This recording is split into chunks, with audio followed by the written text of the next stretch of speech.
Hai semuanya, perkenalkan namaku Anissa Zahra, Prodi Akuntansi Universitas Terbuka Bogor. Untuk hari ini, aku akan cerita tentang proses lahirnya Pancasila dari BPUPK, Piagam Jakarta, sampai PPKI. Take it slow, kita bahas pelan-pelan tapi bermakna ya.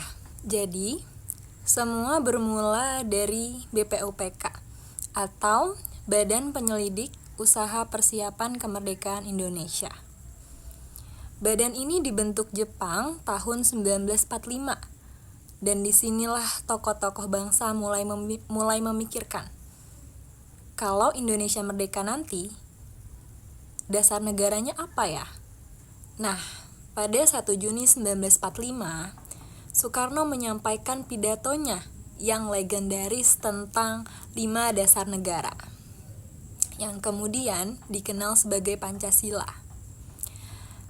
Dari momen ini, kita bisa lihat semangat luar biasa untuk mencari titik temu. Mereka berbeda-beda pandangan, tetapi tetap bisa bersatu demi sebuah tujuan besar, yaitu kemerdekaan. Jadi, ada nilai yang tercermin dari kasus ini, yaitu musyawarah dan persatuan. Lalu, lanjut ke tahap berikutnya, yaitu Piagam Jakarta. Setelah sidang BPUPK, dibentuklah Panitia 9 untuk merumuskan dasar negara lebih lanjut. Tanggal 22 Juni 1945, lahirlah Piagam Jakarta. Awalnya, sila pertama berbunyi ketuhanan dengan kewajiban menjalankan syariat Islam bagi pemeluk-pemeluknya. Tapi, supaya semua rakyat Indonesia merasa dilindungi, baik yang muslim maupun yang non-muslim, kalimat itu diubah menjadi ketuhanan yang Maha Esa. Kapan sih perubahan itu terjadi? Perubahan itu terjadi saat sidang PPKI pada 18 Agustus 1945. Dan menurutku, ini adalah contoh nyata nilai toleransi dan kebijaksanaan dalam mengambil keputusan. Akhirnya, lewat PPKI, Pancasila resmi ditetapkan sebagai dasar negara bersamaan dengan pengesahan Undang-Undang Dasar 1945.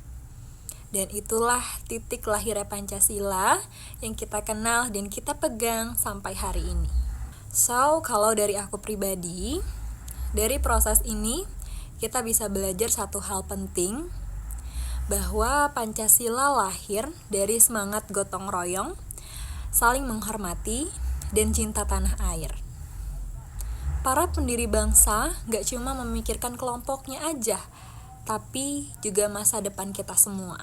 Dan buat kita generasi muda, nilai-nilai itu masih sangat relevan. Kita hidup di zaman yang serba cepat dan penuh perbedaan.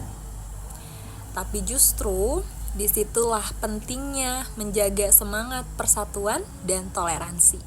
Karena pada akhirnya, Pancasila bukan cuma dasar negara, tapi juga pandangan hidup. Supaya kita tetap jadi bangsa yang kuat, adil, dan damai. Itu saja dari aku. Terima kasih sudah menonton. Semoga cerita singkat ini bisa bikin kita makin bangga dan mau terus mengamalkan nilai-nilai Pancasila dalam kehidupan sehari-hari. Terima kasih. Wassalamualaikum warahmatullahi wabarakatuh.